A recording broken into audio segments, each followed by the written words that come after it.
Selamat datang di Utsman bin Affan TV, menyajikan inspirasi edukasi dan dakwah yang mencerahkan. Bismillahirrahmanirrahim. Baik, kita mulai dengan Al-Fatihah terlebih dahulu, kemudian baru nanti disambung di surat Al-Hijr. Monggo, setunggal kali tiga. A'udzu billahi minasy syaithanir rajim. Bismillahirrahmanirrahim. Alhamdulillahi rabbil alamin. Ar-Rahmanir Rahim. Maliki yaumiddin. Iyyaka na'budu wa iyyaka nasta'in. Ihdinas siratal mustaqim. Siratal ladzina an'amta 'alaihim ghairil maghdubi 'alaihim waladdallin. Ta'awudz, kemudian ke ayatnya nih. A'udzu billahi minasy syaithanir rajim. Qala haula'i banati in kuntum fa'ilin.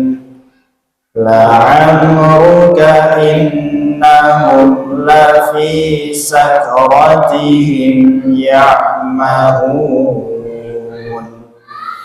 Fa'akhadhathumus sayhatu musyriqin. Faja'alna 'aliyaha safilaha wa amtarna 'alaihim hijaratan min sijjil.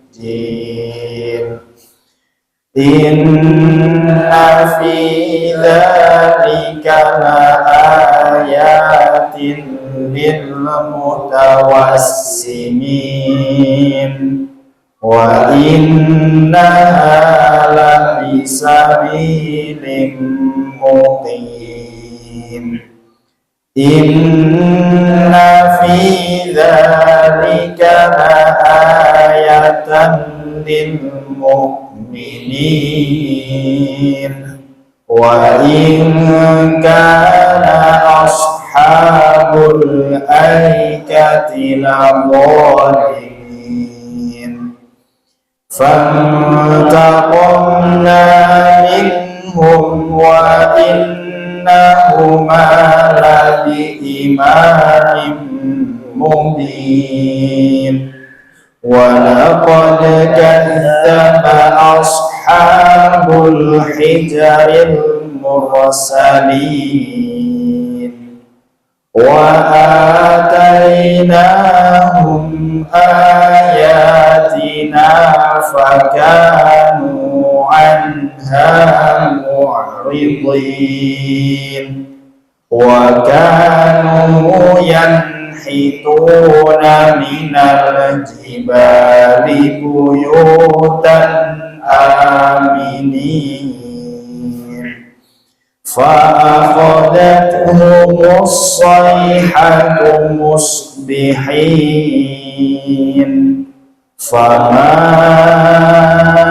أغنى عنهم ما كانوا يكسبون وما خلقنا السماوات والأرض وما بينهما إلا بالحق wa inna as-sa'ata la'atiyatun fasfahis safhal jamil inna rabbaka huwal khallaqul alim wa laqad atainaka sab'an minal mathani wal qur'anal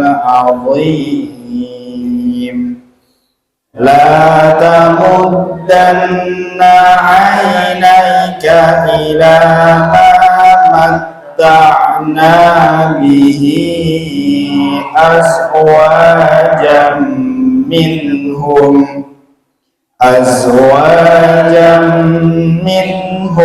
wa la tahzan 'alaihim wakhfid janahaka lil mu'minin wa qul inni anan nadhirul mubin kama anzalna 'alal muqtasimin shadaqallahul azim. Bismillahirrahmanirrahim. Assalamualaikum warahmatullahi wabarakatuh. Waalaikumsalam warahmatullahi wabarakatuh. Alhamdulillahilladzi anzala as-sakinata fi qulubil mu'minin liyazdadu imanan ma'a imanihim walillahi junudus samawati wal ard wa kana Allahu aliman hakima. Ashhadu an la ilaha illallah wahdahu la syarika lah wa ashhadu anna Muhammadan abduhu wa rasuluh. Allahumma salli wa sallim wa barik ala nabiyyina Muhammadin wa ala alihi wa ashabihi wa man sara ala nahjihi ila yaumiddin. Jamaah Masjid Utsman bin Affan yang dirahmati Allah Subhanahu wa taala. Sami sehat sedanten? Alhamdulillah. Sepertinya cuacanya agak tidak menentu nggih. Kadang dingin, awan nggih panas banget. 2 hari yang lalu hidung saya sudah terserang, Pak. Jadi tiap bangun itu udah bersin-bersin. Wis mbuh ping pinten nih boleh bersin. Apalagi kalau pakai AC. Jadi kalau angel nganggo AC ini. Nek anake rewel. Nek kepanasan kepeksa tumbas AC. Tangi-tangi bapaknya sing ngiklien. Awang gunung kok ke AC yo repot. Alhamdulillahirabbil alamin, pada hari ini setelah pinten pekan libur 1 bulan, Masya Allah 2 pekan libur jamaah yang dirahmati Allah. Mohon maaf yang pekan pertama itu kami uzur qadarullah. Ini saya sedikit cerita juga nih. Jadi hari Rabu menika dipun kabari kalih Mbak sing ten Jogja simbah mlebet rumah sakit. Jadi pun dangu oleh ngerawat ten rumah sakit. Itu awalnya kena serangan saraf di belakang, tapi merambat sampai pada penyakit usus. Jadi wallahu a'lam nih, ternyata ada penyakit lain di ususnya itu. Waktu itu simbah niku sambat mboten saged BAB, terus dibawa ke PKU Gunung Kidul, dirujuk ke rumah sakit Jogja, dibawa ke PKU Jogja. Di sana dirawat juga sampai pada keputusan dokter niku dioperasi. Akhirnya dioperasi, diambil ususnya, kemudian alhamdulillah 2 hari kemudian itu membaik kondisinya. Tapi qadarullah ternyata ada pendarahan. Kemudian di hari Rabu malam, besoknya Kamis itu, Rabu malam dikabari kondisi simbah memburuk, dipindah ke ruang ruang apa namanya, ICU. Di ruang ICU saya berangkat itu dikabari kan sekitar jam 10 atau jam 11 gitu nih. Jam 11 dikabari malam. Kemudian saya udah panik waktu itu karena mendengar Simbah sudah kritis, sudah memburuk kondisinya. Saya panik. Saya bangunkan istri, izin saya mau ke Jogja. Tadinya mau motoran, Pak. Ternyata jiwa mudanya masih ada. Tadinya mau motoran, terus dari istri coba lihat tiket kereta dulu, barangkali ada yang jam malam. Ternyata ada jam 1 malam. Saya kalau motoran berangkat jam 11 sampai sana paling ya jam setengah 4 mungkin ya. Ternyata kalau pakai kereta jam 3:15 sampai. Akhirnya ya demi kemaslahatan tidak mengedepankan ego gitu ya.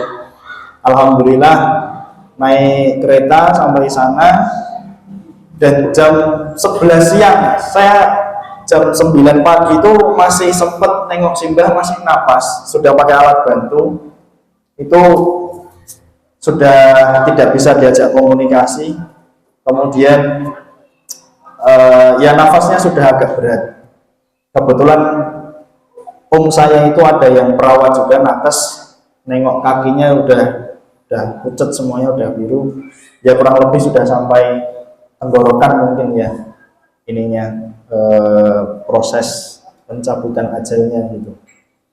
Jam 11 atau jam setengah 12 itu sudah dinyatakan sudah tidak ada.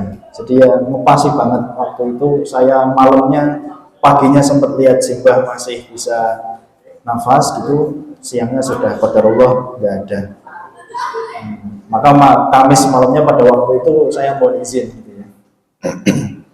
Jemaah yang dirahmati Allah, sedikit cerita ini semoga menjadikan peringatan bagi kita. Kata para ulama itu kafal mautu bil mau'udzah.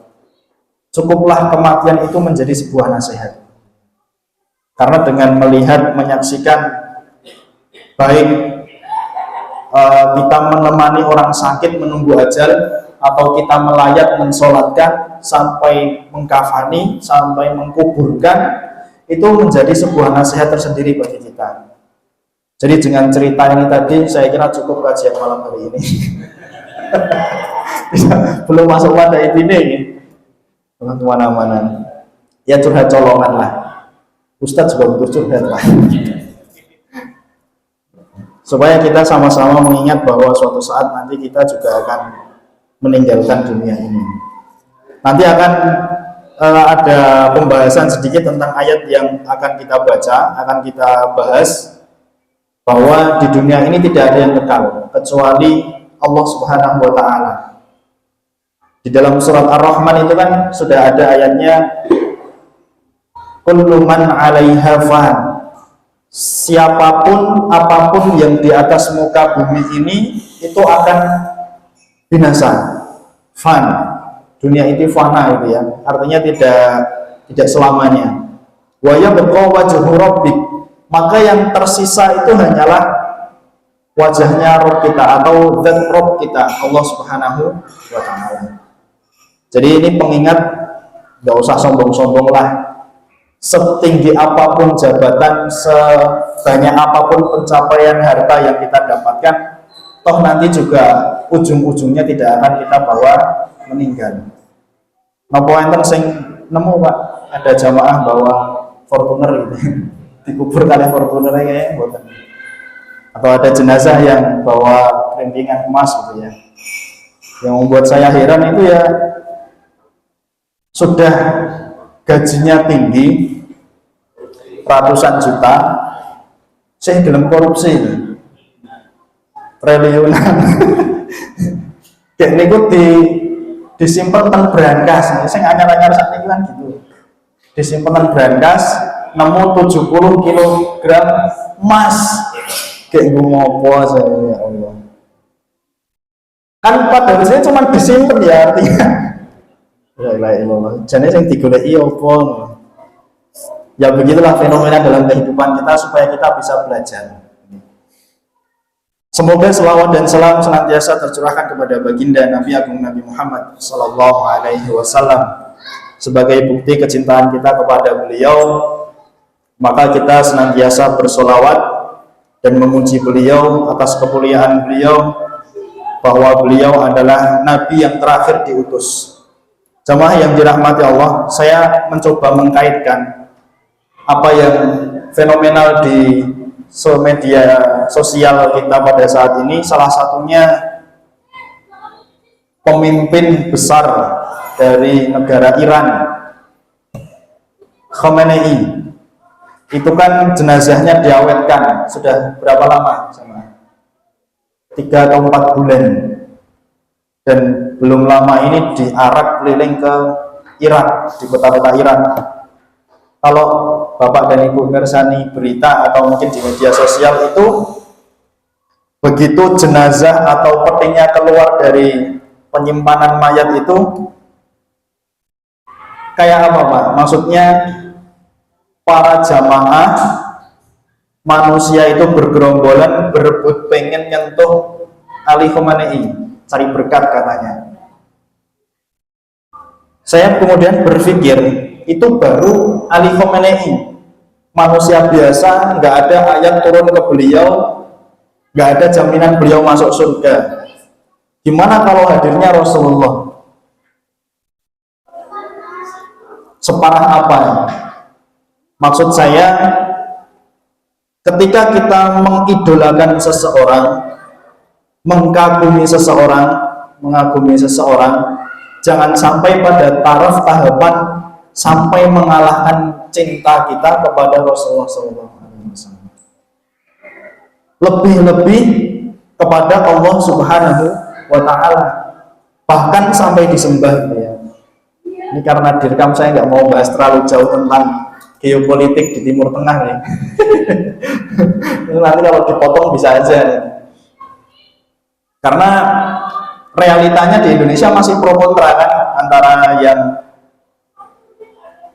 mendewa-dewakan Ali Khamenei, tapi ada juga yang tahu betul bagaimana sejarah orang-orang Syiah terhadap orang-orang Sunni, terlebih di Suriah. Selebihnya monggo digubling sendiri. Jamaah yang dirahmati Allah, mari kita coba membuka kembali tafsir Al-Quran surah Al-Furqan pada ayat yang ke-65. Beberapa waktu yang lalu sudah sempat kita bahas ayat yang ke-63 dan 64. Coba saya masih pengen tes ombak dulu. Ibadur Rahman itu arti kasarannya nopo nih? Tidak harus sakun sesuai, tapi setidaknya tahu maknanya. Ibadur Rahman, hambanya Allah, sang maha pemurah, sang maha kekasih. Masya Allah.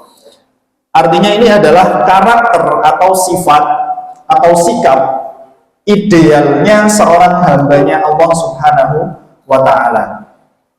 Yang pertama nopo Pak? Yang masih ingat monggo. Berjalan dengan rendah hati, bukan rendah diri ya. Rendah hati, karena beda rendah hati dan rendah diri. Berjalan dengan rendah hati dan wibawa, bukan seperti orang yang sakit, lemes, suren. suren. Ya maklum, saya kan blasteran lah. Blasteran Jawa Jogja, Jawa Tengah. Suren. Kalau melangkah itu tegap tegas, sebagaimana gambarannya ya, orang yang turun dari gunung. Kalau ada yang hobi mendaki, mungkin masa mudanya ya, atau masa tuanya juga mendaki gunung, itu kalau bawa beban kan tidak boleh terlalu tegak dan tidak boleh terlalu membungkuk. Kalau terlalu tegak, ambruk buri, merosot karena bawa beban. Kalau terlalu ke depan, jungkel. Kalau bahasa yang jungkel ini, jelungu, dongsok aja lah pokoknya. Jadi harus seimbang, bawa beban tapi tetap tegap dan kakinya penuh dengan keyakinan gitu ya. Yang pertama. Kemudian yang kedua apa Pak? Wa idza khatabal jahiluna qalu salama. Dia membalas dengan yang baik atau mengabaikannya. Tidak membalas hal yang buruk dengan hal yang buruk serupa. Kemudian yang ketiga, menghabiskan malamnya. Jadi ini buat entek ya, buat apa-apa. Saya takut jatuh pada ayatnya Allah, apa namanya, kabura maqtan indallah, jarkoni bahasa Jawanya. No Pak, iso ujar iso nglakoni jarkoni. Ustadznya nek ngarep ceramahnya sundul langit gitu ya. Supaya mengupas keutamaan sholat malam. Jebule tangiungi gue nonton bal-balan. Faktanya seperti itu ya. Sebenarnya jemaah yang dirahmati Allah, walladzina yabituna li rabbihim sujada wa qiyama.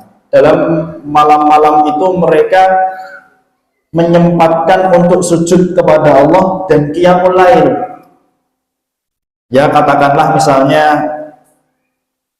berarti niki mengkeh jadwale Maroko Prancis. Wah apa kok ya ada tuh jam 3 ya. Katakanlah bangun sebelum nonton ya sempatkan 2 rakaat 3 rakaat gitu ya, 2 rakaat sholat tahajud, 3 rakaat sholat witir. Siapa tahu Maroko menang. Artinya biar seimbang antara urusan dunia dan akhirat kita. Jangan sampai kita membela sampai bela-belain gitu nggih. Rekoso tangi bengi guru nonton bal-balan tanpa melaksanakan sholat sunnah. Karena kalau menghabiskan itu terlalu berat, sebenarnya Allah itu sudah nyepil atau memberikan sisi ke kita. Nek raiso totalitas sithik wae. Dalam surat Al-Muzammil, ya ayyuhal muzammil, wahai orang yang berselimut, qumil laila illa qalila. Berdirilah kalian walaupun hanya sedikit. Nisfahu, mek iso setengah, mek iso ya. Nek ketok abot. Tapi jane iso. Awin muslimhu qalila, atau dikurangi lagi setengahnya itu. Jadi 1/4. Nggak bisa lagi ya 1/8. Berarti ya jam 3:30, barangkali 15 menit, setengah jam. Setelah sholat sunnah tahajud, sholat witir, sempatkan beristighfar dulu. Karena kemarin kita bahas wabil asharihum yastaghfirun. Di waktu sahur itu mereka beristighfar. Jadi nek bisa diprogram itu lebih bagus, tapi nek tidak bisa, umpama ora sengaja tangi, nggih salat malam. Tapi nek bal-balan mesti tangi. Aku sing repot. Insyaallah. Baik. Yang pertama berjalan dengan wibawa, kedua kemudian mengatakan hal yang baik untuk orang-orang yang belum paham. Kemudian yang ketiga, menghidupkan malamnya, qiyamul lail. Kita masuk yang keempat, jemaah yang dirahmati Allah, pada ayat yang ke-65. Walladzina yaquluna rabbana srif 'anna 'adzaba jahannam. Dan mereka itu orang-orang yang mengatakan rabbana srif 'anna, wahai Tuhan kami, hindarkanlah, koreksi kalau saya salah nih jamaah yang dirahmati Allah, yang ada terjemahannya, hindarkanlah kami dari azab yang pedih, azab jahanam yang pedih. Inna azabaha kana gharama, karena sesungguhnya azab itu tadi benar-benar senantiasa terus menerus. Benar ya terjemahannya, kurang lebih selalu ada. Jadi yang kelima, tips menjadi hambanya Sang Maha Kasih itu senantiasa merasa punya salah. Rabbana srif 'anna adzab, ya Allah, wahai Tuhan kami, hindarkanlah kami dari azab. Inna adzabaha kana gharama. Sesungguhnya azabnya itu amat sangatlah pedih dan senantiasa ada. Di sini ditafsirkan ai mulaziman daiman. Azab itu kekal. Walihada qala Hasan fi qawlihi inna adzabaha kana gharama kullu syai'in yusibu ibna Adam wa yazul anhu falaysa bigharam. Segala sesuatu yang menimpa manusia Bani Adam, keturunannya Adam, wa yazulu, kemudian dia hilang, falaysa bigharam, maka itu bukan gharama, bukan suatu kekekalan.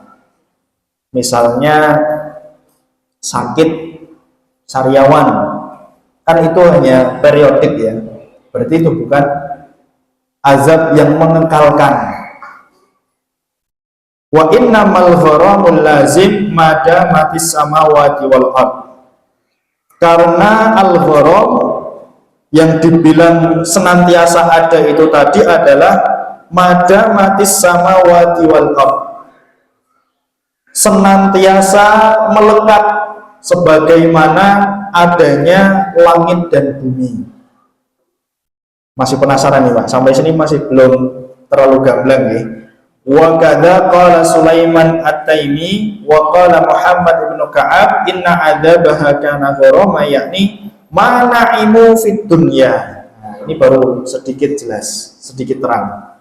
Apa saja yang mereka nikmati di dunia. Inna Allaha sa'alal kufar anin ni'mati falam yarudduha ilaih. Allah itu menanyakan kepada orang-orang kafir tentang nikmat yang Allah berikan kepada mereka. Falam yarudduha ilaihi. Mereka tidak bisa jawab sama sekali tentang nikmat yang diberikan kepada orang kafir. Fa'adramahum fa'adkhalahum an-nar.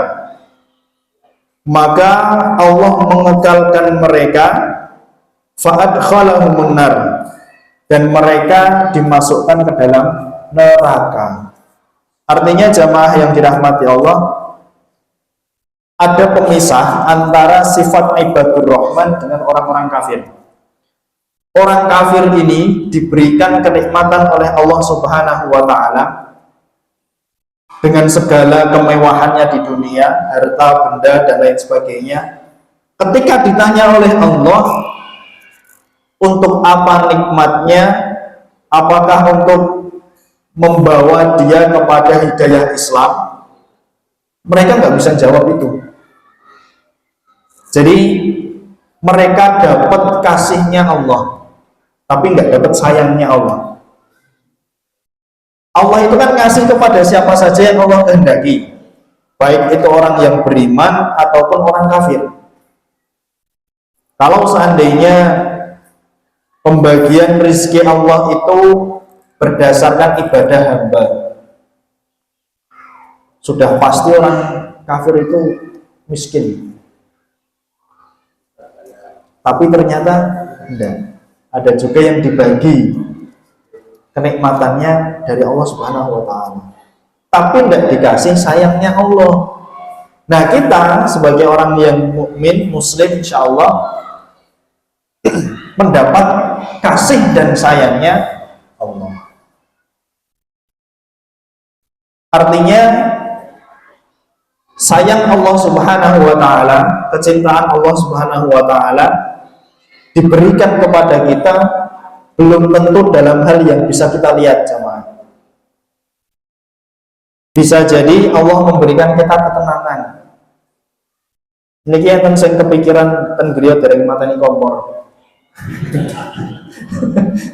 Napa kepikiran larene dolan metu perumahan. Insyaallah mboten. Kita diberikan ketenangan sesuai dengan apa yang disampaikan oleh Rasulullah, nazalat alaihi sakinah. Karena kita membaca Quran, mempelajarinya, kita diberikan ketenangan. Seumpamane malaikat Israel memberikan kode sakniki misalnya wayahmu Bali misalnya kita sedang kajian, kira-kira bakal seneng apa mboten? Seneng insyaallah. Karena gini jamaah yang dirahmati Allah, membicarakan kematian itu kemungkinannya dua, merindukan atau ketakutan. Rata-ratanya ketakutan, dan kita nggak bisa memungkiri itulah. Kita takut karena mungkin merasa bahwa amal saya belum banyak. Kita takut mungkin karena Islam saya belum sempurna. Tapi ada orang-orang yang merindukan kematian itu. Siapa mereka? Yang merindukan bertemu kepada Allah Subhanahu wa Ta'ala. Itu hadiah terbesar bagi seorang muslim, merindukan bertemu dengan wajah Allah Subhanahu wa Ta'ala. Dalam surat Al-Kahfi di penghujung surat di ayat yang terakhir, qul innama ana basyarum mithlukum yuha ilayya annama ilahukum ilahu wahid faman kana yarju liqa'a rabbih, barang siapa yang mengharapkan pertemuan dengan Tuhannya Allah Subhanahu wa Ta'ala, falyamal amalan sholihan, hendaklah dia beramal soleh. Falyamal amalan sholihan wala yusyrik bi ibadati rabbih ahada, dan janganlah mensekutukan Allah dengan suatu apapun. Jadi kalau berbicara pertemuan dengan Allah Subhanahu wa Ta'ala, sebenarnya menurut ayat ini kuncinya dua, amal soleh, jangan mensekutukan Allah. Artinya jemaah, kalau kita beramal dan ikhlas, kira-kira diterima atau tidak? Syarat diterimanya amal ini apa? Ikhlas tenggal. Yang kedua, ittiba'ur rasul, mengikuti sunnahnya Nabi. Ini sudah sunnah Nabi banget lah. Sudah mengikuti apa yang Nabi Muhammad ajarkan. Sholat duha sudah sesuai dengan yang diajarkan Rasul. Kurban, milih kambing juga sudah sesuai dengan yang diajarkan Rasul. Yang tidak pincang, yang tidak sakit, ada hitam-hitam di matanya, tubuhnya proporsional, sudah mengikuti sesuai dengan sunnahnya Nabi, nggak ada yang terlewat. Yang satu, dia berkorban itu pengen disebut namanya. Saya pernah, mohon maaf sekali, di Cilacap, di alun-alun Cilacap, kami datang itu untuk sholat Idul Adha. Itu kurang lebih jam, kan lebih gasik ya, sekitar jam 6-an, 6:04 lah, setengah 6 dimulai jari ini setengah 6. Ternyata itu baru mulai acara, masih ada sambutan, masih ada pengumuman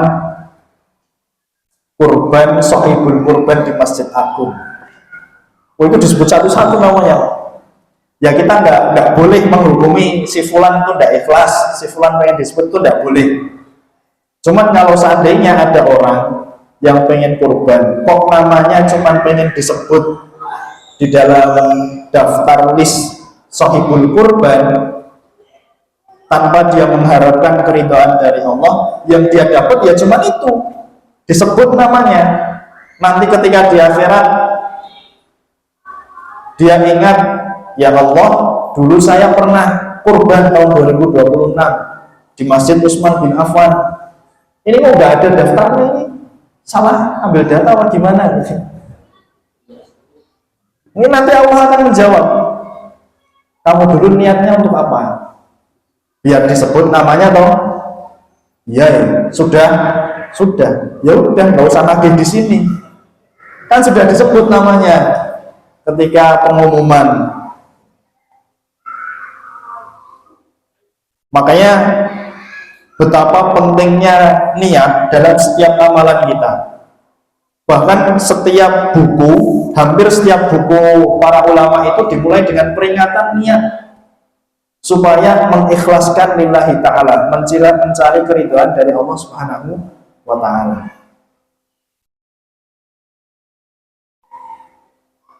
Nek dipaksa ikhlas pripun? Ikhlas niku lawan katanya napa, Pak? Mboten ikhlas. Sabar lawan katanya mboten sabar. Mlebet lawan katanya mboten mlebet. Ikhlas lawan katanya pun no, terpaksa. Ria bisa jadi ria. Tapi kalau terpaksa boleh nggak kita pakai kata terpaksa? Ini dipaksa ikhlas ya. Dari perenungan segi bahasa saja kita merenung, ternyata ikhlas itu tidak bisa ujuk-ujuk, harus latihan. Dan di dalam kitab Tazkiyatun Nafas itu saya ingat ada perkataan yang sangat menohok. Barang siapa, dari ulama nih, bukan hadis Nabi, barang siapa yang merasa bahwa dirinya itu ikhlas, sebenarnya dia belum ikhlas. Lah terus piye?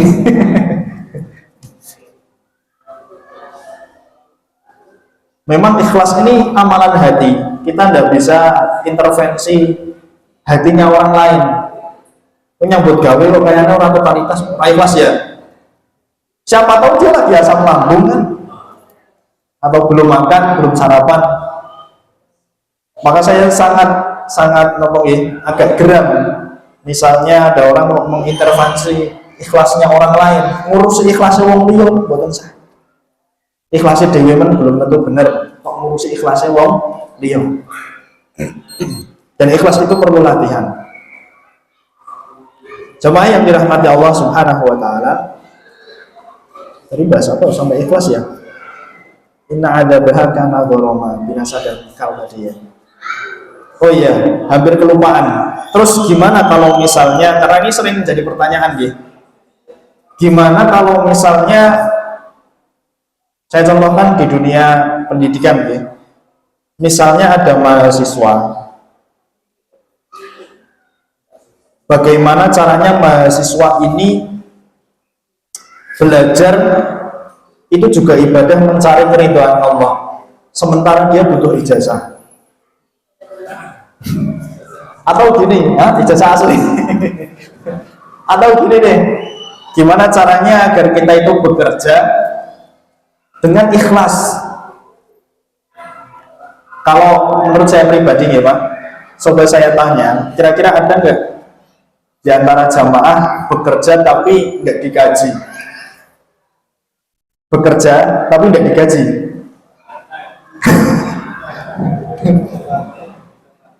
Apakah ketika kita bekerja pengen dapat upah, pengen dapat gaji, itu berarti gak ikhlas?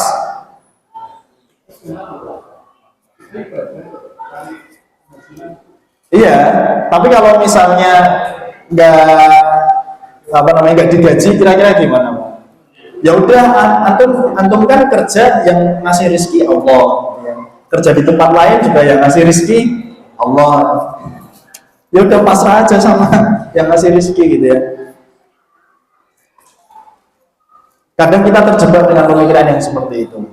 Maka gini, kalau kata Imam Az-Zarnuji, itu niat bisa bertingkat-tingkat. Niat yang paling utama yang harus kita letakkan di posisi paling atas itu mencari keridhaan Allah. Baru setelahnya nanti mau cari ijazah, mau memperlancar pendidikan, mau mendapatkan karir, mau agar anaknya diterima di perguruan tinggi negeri. Tapi puncaknya yang pertama adalah keridhaan dari Allah Subhanahu wa ta'ala. Sebab gini misalnya, sudah jatuh tempo tanggal 28 gajian. Misalnya ya.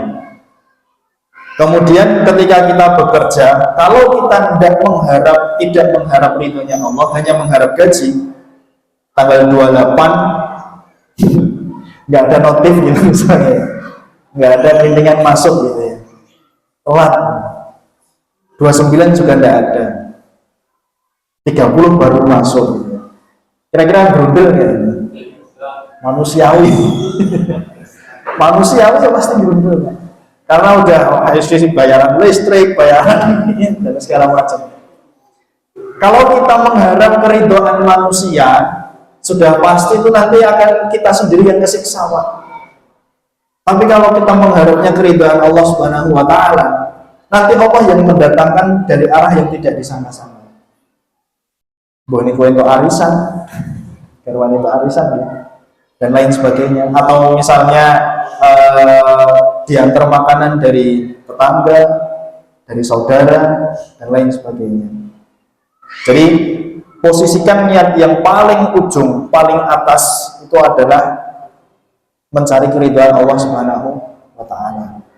Begitu juga ketika kita tahajud, duha, infak, sedekah. Kalau secara tekstual di dalam ayat, sedekahnya kita itu nanti diganti oleh Allah. Masalahnya ketika kita sedekah, ketika kita infak, gimana caranya tidak ada tendensi urusan dunia, atau tahajud nggak ada urusan tendensi dunia. Misalnya gini, saya tahajud dan daganganku laku, misalnya. Kalau minta sama Allah supaya dagangannya laku itu boleh, tapi menjadikan tahajud sebagai apa ibaratnya batu loncatan gitu ya, hanya untuk supaya dagangannya laku, nah itu yang harusnya dihindari. Seharusnya amalan yang dilakukan untuk Allah, tapi malah dilakukan untuk dunia. Maka yang pertama tadi ini sudah ada ya. Maka yang pertama niatnya Allah dulu, baru yang kedua minta, bahasanya minta sama Allah. Dan kita kalau nggak punya, mintanya sama siapa kalau bukan sama Allah? Baik, kita dengarkan dulu lantunan azan. Kita lanjutkan sedikit. Oke, tafadhol.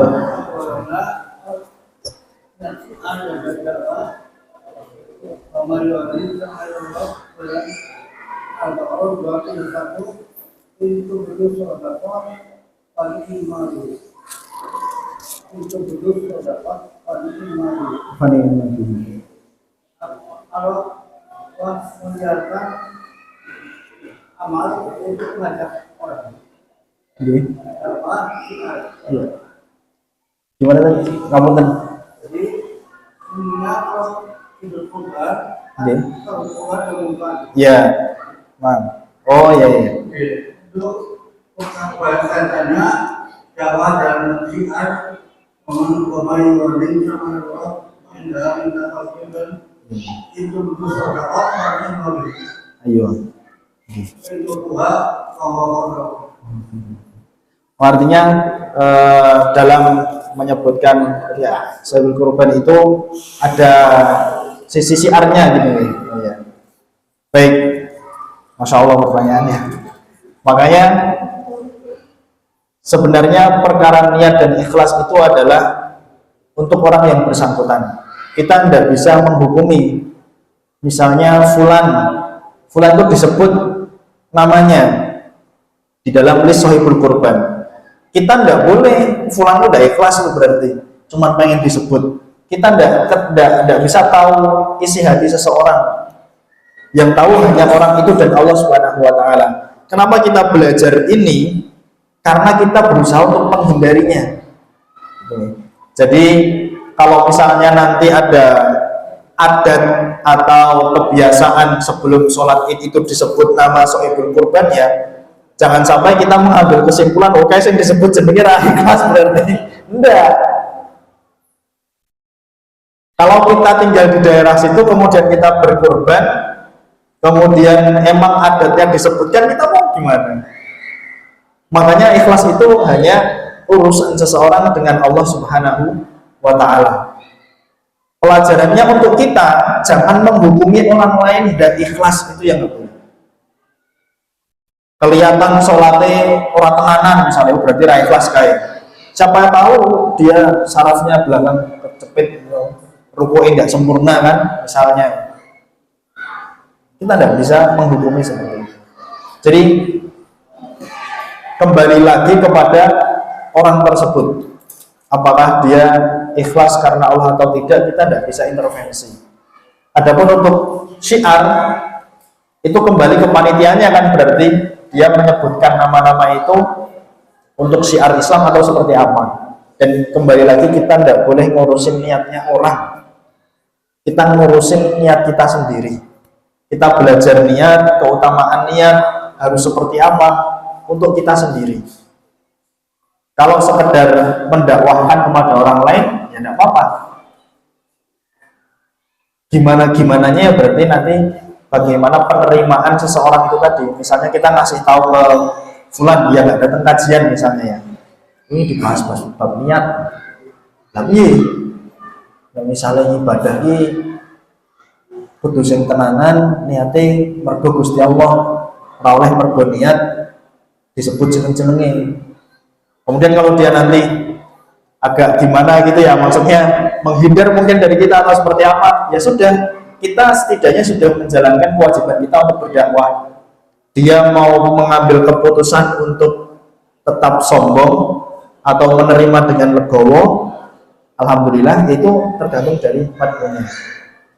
Karena hidayah itu kan miliknya Allah Subhanahu wa taala, kita kan tidak punya. Kita aja minta kan, ihdinas siratal mustaqim. Ya Allah, berikan kami petunjuk. Sekelas Nabi nggak bisa memberikan hidayah. Yang memberikan hidayah sinten? Gusti Allah. Kalau Nabi bisa memberikan hidayah, itu Mekah langsung Islam semua mungkin. Nggak cuma Islam, Islam banget maksudnya. Nggak ada penduduk Taif yang menolak dakwahnya Nabi, itu nggak ada. Kalau Nabi bisa ngasih hidayah. Kadang yang salah kaprah juga di sekitar kita itu anak ustadz kok. Kadang-kadang gitu ya, anak guru kok ngomong gitu ya. Lah siapa tahu itu ustadz atau gurunya di sepertiga malam sudah berdoa, nangis-nangis minta supaya anaknya itu udah aneh-aneh gitu ya, tidak nakal. Tapi hidayah punya Allah, gimana lagi?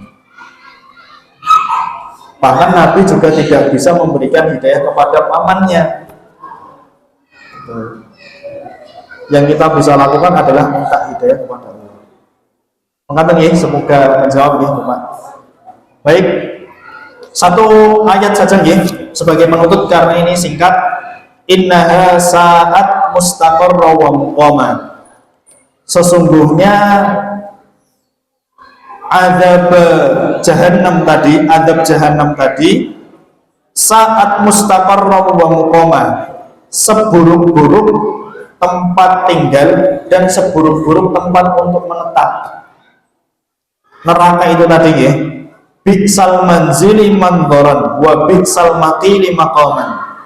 Artinya seburuk-buruk tempat tinggal, seburuk-buruk tempat beristirahat, tempat terakhir yaitu. Sekali lagi ayat ini menegaskan dua ayat tadi ya. Satu ayat, mohon maaf, atau dua ya? Dua.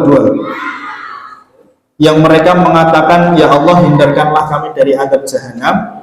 Kemudian yang selanjutnya yang kita bahas terakhir, seburuk-buruk tempat tinggal.